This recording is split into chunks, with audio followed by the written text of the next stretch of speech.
Vamos resolver a questão número 5 da prova de nível 3.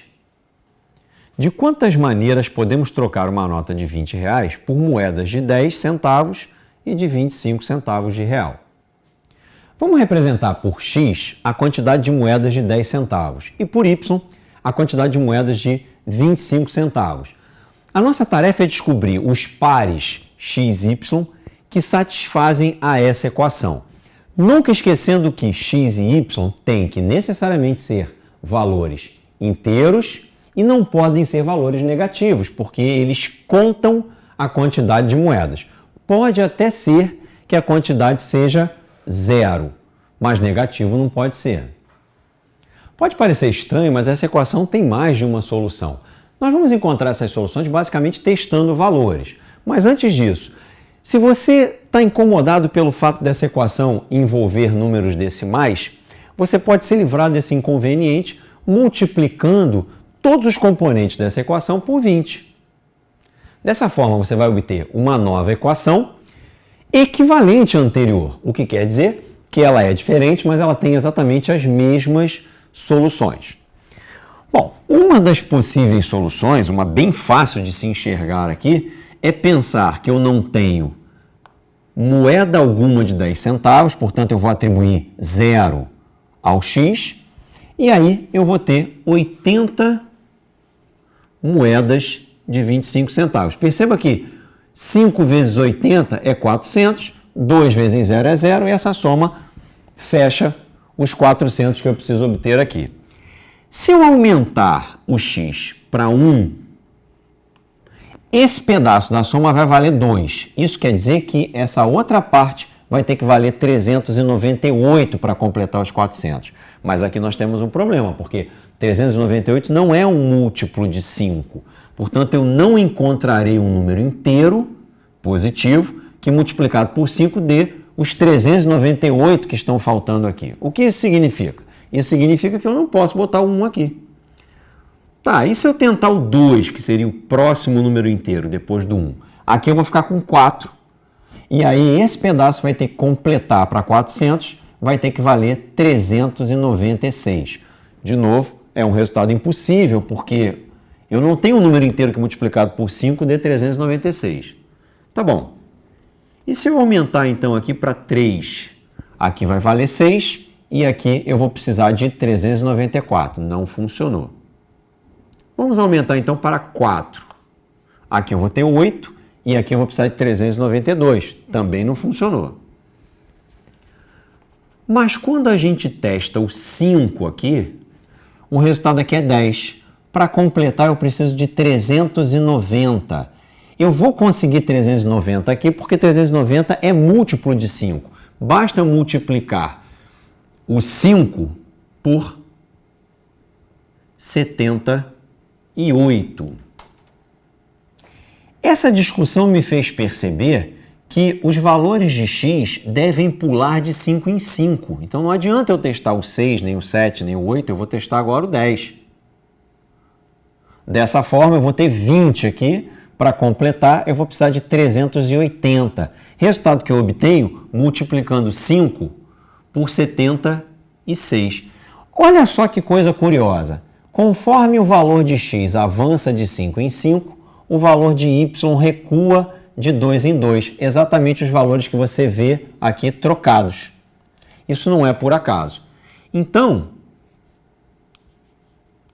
se eu trocar o x por 15, a solução que vai aparecer aqui é o 74. E se eu aumentar de 15 para 20, o resultado aqui tem que ser 72. Eu não preciso escrever todos, não é necessário. Basta que eu pense qual será a última solução aqui. Se eu tivesse todos os números positivos e negativos à minha disposição, eu não teria fim nessa lista, mas eu não posso esquecer que o x e o y precisam ser valores inteiros, mas não podem ser negativos. Então, o máximo que eu posso avançar nessa coluna de valores do x é 200. Por quê? Porque 200 vezes 2 já dá os 400 e aí o valor correspondente de y será 0. Com isso, a gente fechou a nossa tabela.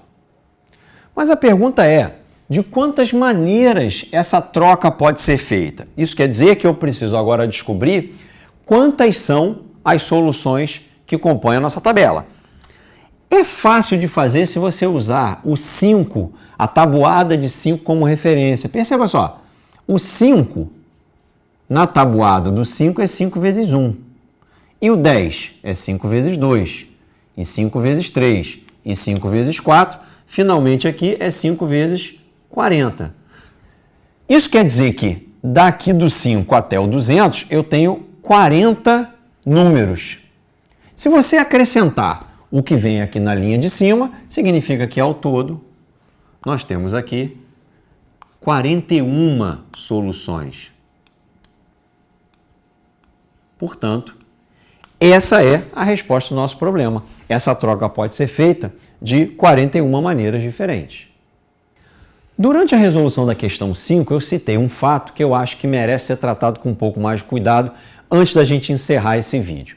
O que nós resolvemos é algo que se chama na matemática equação diofantina, como você vê aqui, em referência ao Diofanto, que estudou esse tipo de equação. Eu coloquei uma outra equação diofantina aqui para você. Talvez você consiga identificar rapidamente uma das soluções, por exemplo, 25 pode ser uma solução para o x, porque 4 vezes 25 dá 100, e o valor correspondente de y é 0. Naturalmente, eu continuo pensando que x e y são números inteiros. O que acontece é que, quando esses números que acompanham x e y são primos entre si, em outras palavras, quando o MDC desses dois números for igual a 1, algo certo vai acontecer aqui. Perceba que aqui acontece a mesma coisa. O MDC de 2 e 5 é 1.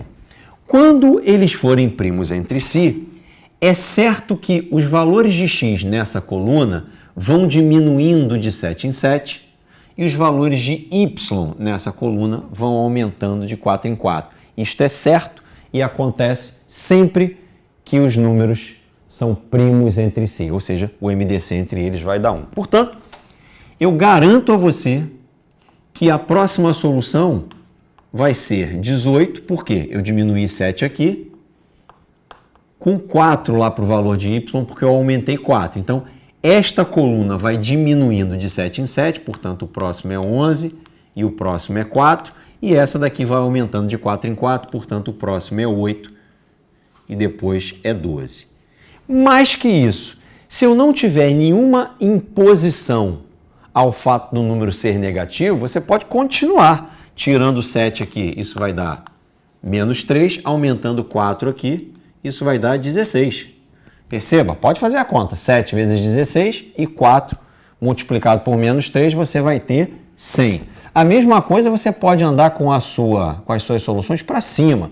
Se você anda para baixo aqui tirando 7, você pode subir 7 aqui, e aí você vai obter 32, e da mesma forma, quando você desce, aumenta 4, se você subir, você tira 4. Então, 32 e menos 4 também é um par que resolve esta equação diofantina que eu acabo de te dar. Mas, mais uma vez, isso acontece, isso é certo, quando esses números que acompanham x e y são primos entre si.